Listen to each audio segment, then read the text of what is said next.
We're at the 11th annual Car and Corvette Nationals show here in Rosemont, which is suburban Chicago. It's our 11th annual show, entering the second decade. What happens here? So much. Where do we start? I'll tell you what, we're standing here in front of one of my favorite cars of the show, which it's pretty spectacular. It's the original Don Nicholson built Super Cat Coca-Cola Cougar.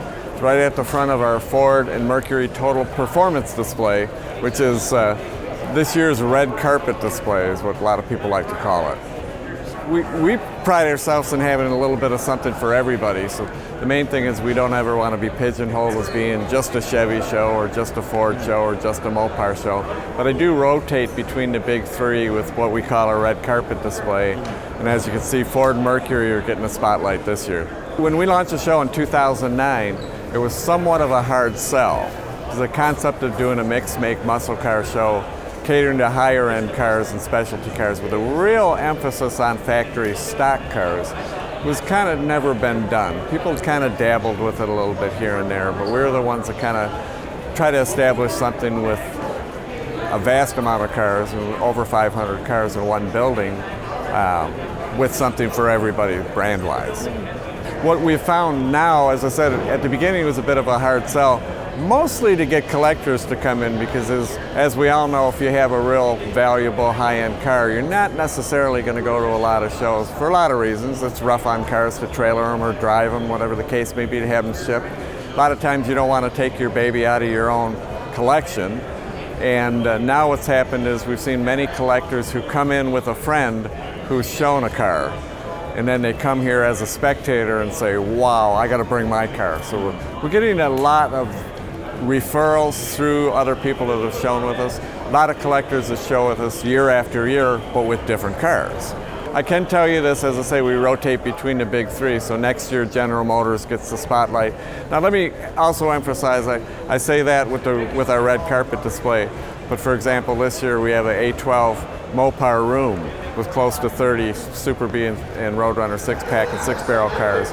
We have our Buick 69 GS special collection with 10 of the finest 69 GSs you'll ever see. Our wing car, Aero car anniversary display with 20 Superbirds and Daytonas, including the Richard Petty Superbird and the Ramo Stott car and the K&K car. I mean, you know, the best of the best, the real deal cars. These aren't tributes or clones. And I always try to get these cars that haven't been shown very often in public. A couple of takeaways that I can show you. Obviously, hands down the biggest crowd we've ever seen. And I always say I never look at spectator gate numbers till the show's over, because building up to the show, I figure I'm going to give it 110%. There's a certain point where you know you can't do any more. It's going to be what it is, and you accept that. And that's actually kind of a sigh of relief. It's like, okay, let's let it happen.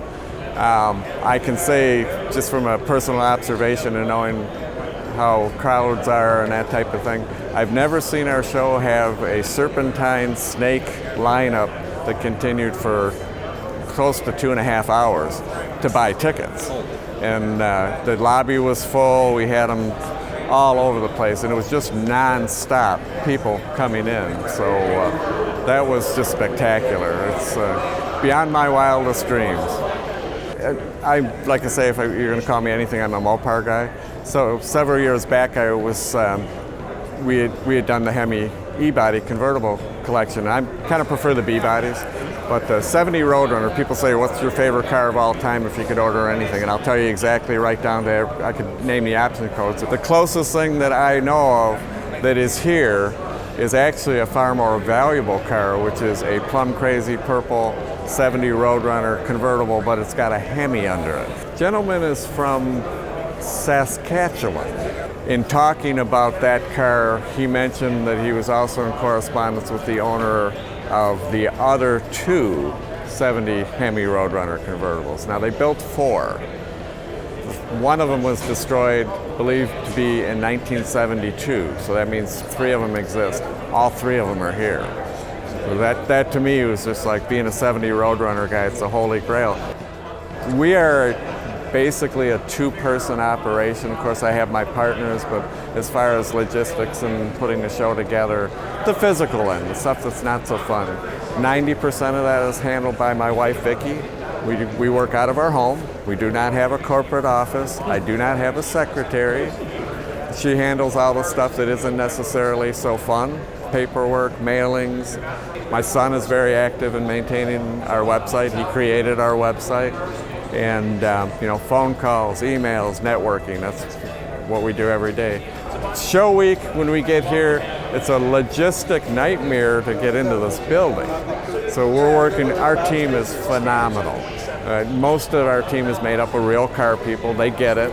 And getting back to the original question of what happens on show day, it's coordinating the staff and making sure that everybody is doing what they need to do, getting assistance when they need it. I'm working with the Rosemont Police Department, who are tremendously supportive of what we do. We bring a lot of people to the community, as you can see. We've got participants who have joined us from 42 different states, Saskatchewan, several provinces of Canada, Calgary. The day-to-day operation, once we get the unveilings done, which this year started at 9:30 and ended at 1. Once that happens, we kind of shift into overdrive, and then for me, I just like to watch, see the people interacting, spend as much limited time as I have to say hello to people that I see once a year. But and this year, I got to tell you, the amount of children here. I'm very, very big on kids' activities because to me, the future of the hobby depends on us bringing in the young people. And by young, I don't just mean 17 or 18. I mean young, 6, 8, 10. You got to plant the seed. Yeah. And to me, it was really rewarding to see so many families bringing the kids in. And as I say, we want to plant the seed early so we can keep this hobby going. You're going to want to go to our website, which is MCACN.com. Of course, that's a very shortened abbreviation for Muscle Car and Corvette Nationals. And as I say, we're always the weekend before Thanksgiving.